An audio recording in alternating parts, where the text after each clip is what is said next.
अच्छे मैनर्स बच्चों को सिखाओ, ताकि आप 10 जनों में खड़े हो गए, आपके आके बच्चा बात कर रहा है तो आप करके बात कर रहा है, आपसे मान सम्मान से बात कर रहा है, तो थोड़ा उसको भारतीय जो हमारे संस्कार है वो देने चाहिए बच्चों को। ये हाय वाय हेलो वेलो ये कोई संस्कार नहीं है, ठीक है। तो अच्छे से अपने बच्चों को थोड़ा अच्छा सिखाओ। आपका भी तो परिचय मिलता है ना बच्चों को, जो आप सिखाते हो तो आपका परिचय नहीं मिलता कि आपने बच्चों को क्या सिखाया है। बोल सतगुरुदेव भगवान की जय। हाँ हाँ तेरी गगन गुफा के बीच में बजे ज्ञान के ढोल। हाँ हाँ तेरी गगन गुफा के बीच में बजे ज्ञान के ढोल। गगन मंडल में गजे हिंडोले, गगन मंडल में गजे हिंडोले। नर नारी संग ले रहे झोले, वहाँ चले ज्ञान के गोले। और माचरू का रोल तेरी गगन गुफा के बीच में बजे ज्ञान के ढोल। तेरी गगन गुफा के बीच में बजे ज्ञान के ढोल। गगन गुफा में बच्चा योगी, इंद्रजीत पुराण रस भोगी। अंत समय में प्रलय होगी, अंत समय में प्रलय होगी। राया है सिंहासन डोल, तेरी गगन गुफा के बीच में बजे ज्ञान के ढोल। हाँ हाँ तेरी गगन गुफा के बीच में बजे ज्ञान के ढोल। तेरा शहर तो निर्गुण है रे, तेरा शहर तो निर्गुण है रे। त्रिवेणी पर लग रहे पहरे, तन्ने क्यों नहीं सुनता बहरे। फुटे मुख से बोल, तेरी गगन गुफा के बीच में बजे ज्ञान के ढोल। तेरी गगन गुफा के बीच में बजे ज्ञान के ढोल। हाँ तेरे वचन तो हैं बड़े रसजीले, तेरे वचन तो हैं बड़े सजीले। काट काट बंद कर दिए ढीले, सदा नाथ के ये शब्द रसीले। हाँ सदा नाथ के शब्द रसीले, हो रही माया तोल। तेरी गगन गुफा के बीच में बजे ज्ञान के ढोल। तेरी गगन गुफा के बीच में बजे ज्ञान के ढोल। बोल सतगुरुदेव भगवान की जय। परमात्मने नमः, परमात्मने नमः, परमात्मने नमः। बोलो सतगुरुदेव भगवान की। एक गांव का एक आदमी था। ये तो आंखों देखी बात बता रही हूँ मैं। एक गांव का एक आदमी था, उसके पास थोड़ी सी ज़मीन थी, धरती, तो उसको बोता था वो। तो 2 लड़के थे उसके। तो एक लड़के को बोला कि तू अच्छी तरह पढ़ ले, ठीक है, और दिमाग तेरा तेज है, और पढ़ ले, और जितना तूने पढ़ना है पढ़। मैं चाहे घर बेचूँ अपना, चाहे धरती बेचूँ, लेकिन तुझे मैं पढ़ाऊँगा। अब बाप ने जैसे भी पैसे किसी जिम्मेदार से लिए, चाहे कैसे किया, कैसे करके उसको पढ़ाया, ठीक है। वो बच्चा कामयाब हो गया। कामयाब हो गया तो उसकी दूसरी जगह नौकरी लग गई, मतलब अपने शहर से दूसरे शहर में नौकरी लग गई, ठीक है। अब उसको सरकारी बंगला मिल गया, 2 नौकर मिल गए, और घर की पूरा उसको अच्छे से मिल गया। अब वो वहाँ रहने लगा। अब बाप यहाँ पर जिसने कर्ज लेकर उसको बनाया था, वो यूँ देख रहा है कि अब तेरा बच्चा बन गया बड़ा, अब तेरे को कोई काम करने की ज़रूरत नहीं है, क्यों, अब तेरा बच्चा बड़ा बन गया, ठीक है। अब तेरे को ये पैसे देगा, तेरा कर्जा उतार देगा, तेरा ये कर देगा, क्योंकि तूने बना दिया है उसको, तो हमारा सुख सुविधा हो जाएगी। और इसीलिए ही करते हैं माँ बाप, है ना।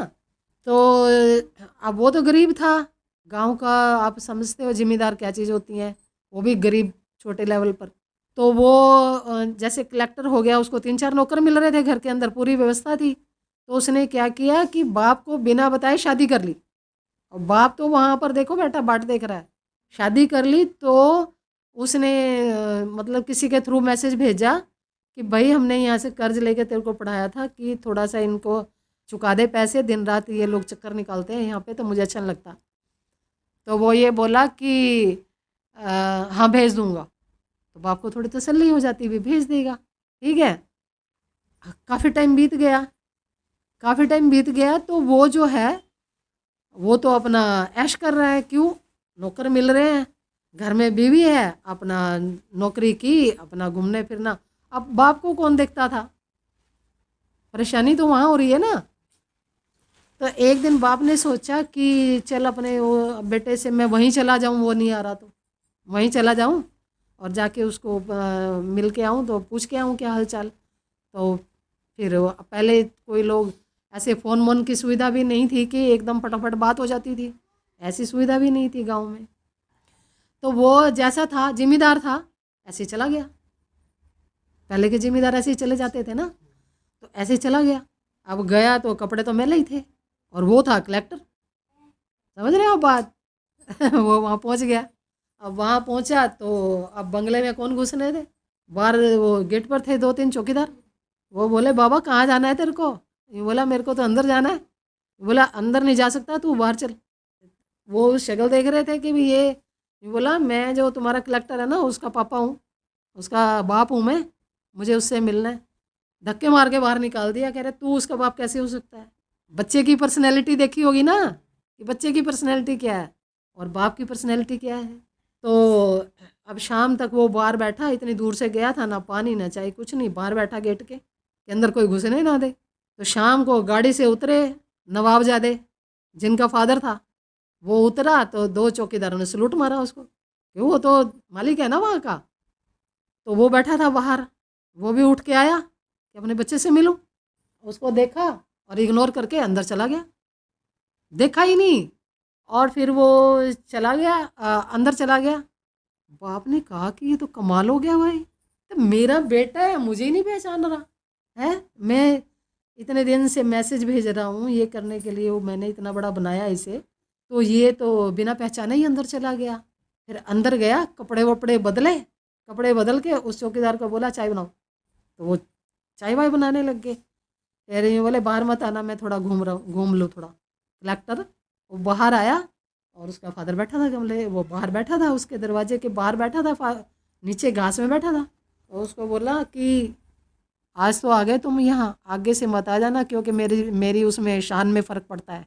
तुम तो गंदे से मैले से कपड़े पहन कर यहाँ आ रहे हो, मैं कोई ऐसा थोड़ी हूँ। अब आप उसके मुंह का नहीं देख रहा भाई, है ये कल बनाया था, ये आज इसकी इतनी पर्सनैलिटी होगी, कर्ज में मैं डूब रहा हूँ, मेरा घर बिकने पे आ रहा है और ये मज़े कर रहे हैं यहाँ पर बैठ के।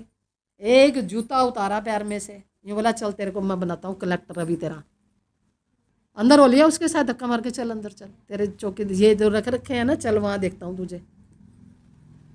और ये बताया कि मैं अभी तो आया हूँ, ये सिर्फ बात कर रहा हूँ, ठीक है, और कल जो है ना सारे पैसे जितने वहाँ से ले रखे हैं ना वो सारे चुका दियो, नहीं तो यहाँ तेरा कलेक्टर मैं बना ही दूंगा फिर आके। अब जब उसने देखा वो आपका रोल भाई, तो नमस्ते राम राम कुछ नहीं करी, कलेक्टर साहब चले गए बंगले में और बाप बैठा बाहर। तो फिर वो बोला कि अच्छा 1 हफ्ते में मैं आ जाऊंगा। तो बाप वहाँ से वापस हो लिया, 1 हफ्ते में फलाने दिन आ जाइयो और वहाँ कर चुका के जाना जो लिया था, ठीक है।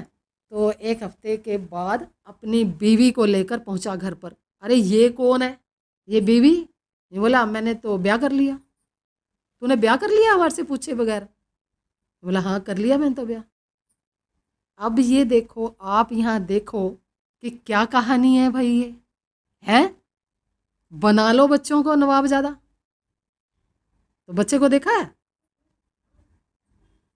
तो फिर वो आया वहाँ पे और उन्होंने यही कहा कि सारे पैसे अभी ये चुका के जाओ, अगर नहीं चुकाए तो मैं गांव के जो मुखिया लोग हैं ना सबको लेके और वहाँ पे दस्तक दूंगा तेरे घर पे। तब वो वहाँ सारे पैसे पेमेंट करके गया। और किसके लिए? अपनी इज्जत के लिए, उनके लिए नहीं, अपनी शान में खराब ना हो अपनी शान, तो इसलिए वो करके गया। तो आप क्या समझते हो दुनिया में कोई किसी का है? भाई कितनी मेहनत की होगी उस आदमी ने उसको बनाने में, और जिसने उतर कर सीधा अंदर चला गया अपने बाप को पहचाना तक नहीं। भाई ये गंदे से मैले कपड़ों वाला मेरा बाप कैसे हो सकता है? समझ रहे हो आप? तो थोड़ा दिमाग का प्रयोग करना सीखो। जियो तो अपने लिए जियो, खर्च करो तो अपने ऊपर खर्च करो, बच्चों पर भी करो, लेकिन अपने आप को इग्नोर मत करो कि हम ऐसे ही हैं खामखा, हम कोई यही करने आए हैं। अपने ऊपर भी खर्च करो। मैं ये नहीं कह रही कि बच्चों से प्रेम मत करो, बच्चों से भी प्रेम करो, दो उनका जितना जायज़ है उतना दो, पर कर्ज करके कभी मत पढ़ाओ किसी को। इससे अच्छा कोई और काम करवा दो। कर्ज करके तुमने पढ़ाया और वो इतना बड़ा बना दिया तुमने कि अब वो तुम्हें पहचानता नहीं है। और किसी को कोई कुछ मिलता है, कोई कागज़ कोई उसका, तो फिर वो तो उसको मिला है तो वो अपनी वो देख रहा है अपनी पर्सनैलिटी, तुम्हें तो कोई जानता ही नहीं है। तो तुम सिर्फ ऐसे लेबल लगा के बैठे हो कि मैं ये हूँ, मैं वो हूँ, मैंने ये करा दिया, मैंने वो करा दिया, मैंने अपने बच्चों को ऐसा बना दिया है। ऐसे बच्चों को बनाओ जो आपकी कदर करते हैं। और मैंने ये भी देखा है कि अगर घर से अच्छे संस्कार बच्चे को मिले हैं ना, तो थोड़ी उसके पास शर्म नाम की चीज़ होती है, ऐसा भी मैंने देखा है। और अगर मतलब भी बच्चा को इतना सारा तुमने वो कर दिया है, धन दौलत और पैसे से, पढ़ाई से, रुतबे से, सब कुछ उसको दे दिया है, तो कल को मेरे को लगता नहीं है कि वो पहचान लेगा, क्योंकि अभी माहौल बहुत चेंज हो चुका है। अपने देखो पहले की बात कुछ और होती थी, एक मर्यादा होती थी, आजकल वो चीज़ें सब समाप्त हो चुकी हैं। पहले बच्चे होते थे बाहर से आते थे ना, अपने माँ बाप के पैर छूते थे, है ना, तो एक संस्कार होते थे। आजकल के जो बच्चे हैं ना, दूर से आते हैं ना, हेलो पापा सीधा हाथ मिलाते हैं और जाते हुए करते हैं हाय। हाय का क्या मतलब हुआ भाई? ये तो हमें समझ नहीं आया। भाई राम राम नमस्ते है, कुछ ऐसा है तो समझ में आती है, पैर चरण स्पर्श करने चाहिए अपने पेरेंट्स के। भाई उन्होंने तुम्हें जन्म दिया है, बनाया है तुम्हें कुछ, लेकिन ये हाय हेलो ये तो मतलब मेरी समझ में तो कभी आया ही नहीं, मेरी समझ में नहीं आता। मेरी समझ में आता है सतगुरु साहिब, जय श्री कृष्णा, राधे राधे, ये ऐसी चीज़ें समझ में आती हैं मेरे। और हमने अपने बच्चों को यही सिखाया। देख लो आप कभी भी जाते हैं जय श्री कृष्ण बोल के जाते हैं ना, जय श्री कृष्ण बोल के। हमने सिखाया ही नहीं ये चीज़ें, हाय भाई क्या ये इतनी बुरी चीज़ है हाय, और इसी को लोग अप्लाई करते हैं, शान समझते हैं अपने कि हम हाय बोल लेते हैं। भाई संस्कार ऐसे लो तुम आत्मज्ञानी बनो, क्योंकि तुम्हारा स्वरूप वही है। हाय वाई वाले थोड़ी हो तुम भगवान हो, तुम्हारे अंदर अच्छे संस्कार होने चाहिए, अच्छे विचार होने चाहिए, अच्छे कार्य होने चाहिए हमारे, कि जो हम ऐसा करके जाएं कि संसार को पता चले कि हम कुछ कर कर आ रहे हैं। लेकिन आजकल वो चीज़ें नहीं हैं। लेकिन फिर भी जहाँ तक हो सके अपने बच्चों को अच्छे संस्कार देने चाहिए। और जब बड़े बच्चे हो जाते हैं ना, बहुत बड़े हो जाते हैं, तो फिर उनके ऊपर कोई संस्कार भी, आपकी बातचीत भी कार्य नहीं करती। ये शुरू बचपन में ही सिखाना चाहिए बच्चों को कि किस तरह से बात करनी है, क्या बोलना है, कैसा संबोधन करना है। अब देखो हमारे बच्चे कोई सा देख लो ना, आपके बगैर बात नहीं करते हैं। आप कभी भी देख लेना, आप करके बात करेंगे। और मोस्टली देखा है तू तड़ाक से बात करते हैं लोग, अपने पेरेंट्स से भी तू तड़ाक से बात करते हैं, है ना। तो ये चीज़ें बहुत गलत है। शुरू से ही अगर बच्चों को अच्छे संस्कार दिए जाएंगे तो जब पक जाएगा बच्चा तो आपको तू नहीं बोल पाएगा, आप ही बोलेगा। लड़ाई झगड़ा भी कर रहा होगा ना तो भी आप करके बात करेगा, है ना। और नहीं तो फिर सीधे सीधे तू तड़ाक पर आ जाएगा। अच्छे मैनर्स बच्चों को सिखाओ ताकि आप 10 जनों में खड़े हो कि आपके आके बच्चा बात कर रहा है तो आप करके बात कर रहा है, आपसे मान सम्मान से बात कर रहा है, तो थोड़ा उसको भारतीय जो हमारे संस्कार है वो देने चाहिए बच्चों को। ये हाय वाय हेलो वेलो ये कोई संस्कार नहीं है, ठीक है। तो अच्छे से अपने बच्चों को थोड़ा अच्छा सिखाओ। आपका भी तो परिचय मिलता है ना बच्चों को, जो आप सिखाते हो तो आपका परिचय नहीं मिलता कि आपने बच्चों को क्या सिखाया है। अब बच्चा आके सीधे तू तड़ाक पर उतर गया आपसे, तो आपके साथ अगर 4 खड़े हैं कोई, तो वो क्या सोचते हैं आपके बारे में, आपने यही सिखाया है भाई। एक मर्यादा सिखाओ, एक आचरण उनका ऐसा होना चाहिए बढ़िया कि आपको भी खुशी हो कि चलो संसार में आए हैं तो कुछ कम से कम कुछ तो सिखाया है इन्होंने। और आजकल जो हमारा ये मोबाइल है, ये तो रामी बचाई से तो अच्छा ही है। पूरा दिन इसमें पता नहीं क्या है, पूरा दिन लगा रहेगा बच्चा, सारा दिन पास कर देगा इसमें, पता नहीं क्या है उसमें। हमने तो इतनी उम्र बिता दी, हमने तो मोबाइल चलाया नहीं। और यही कारण होगा शायद आत्मज्ञान किया हमने, ये भी कारण होगा। अगर हम उसमें उतर जाते तो आत्मज्ञान मुश्किल हो जाता। आत्मा कहाँ से मिलता था भाई। आत्मा तो तब मिलेगा ना जब बुद्धि हमारी शुद्ध और साफ होगी, तो आत्मा मिलेगा, क्योंकि हम तो वही है। इसलिए भाई तुम भी थोड़ा सा मोबाइल वोबाइल थोड़ा अपना रख के थोड़ा ध्यान व्यान किया करो। देखो पहले ही जो चित्त है हमारा भटका हुआ है संसार में, और बहुत सारा हमारे अंदर मैल पड़ा है। अब उसको हटाने की बजाय हम और इधर उधर से इकट्ठा करके डालते रहते हैं दिमाग में। फिर हम भक्ति कैसे करेंगे, कैसे करेंगे भक्ति। भक्ति के लिए तो चित्त बिल्कुल साफ चाहिएगा, ठीक है ना। आ गया कुछ समझ में, या उस ग्रामीण वाले हाल करोगे जो अपने बच्चों को कलेक्टर बना दिया था। तो थोड़ा बढ़िया बढ़िया से अपने पेरेंट्स के साथ अच्छे से व्यवहार सलूक करो अपना, ताकि पेरेंट्स ये सोचे कि भाई हाँ हमारे बढ़िया बच्चे हैं, हमने अच्छे संस्कार दिए हैं बच्चों को, ठीक है ना। चलो आज इतना ही, बोलो सतगुरुदेव भगवान की जय। कोई जानेगा जानन हारा, साधु गुरु बिन जग अंधियारा हो, साधु गुरु बिन जग अंधियारा।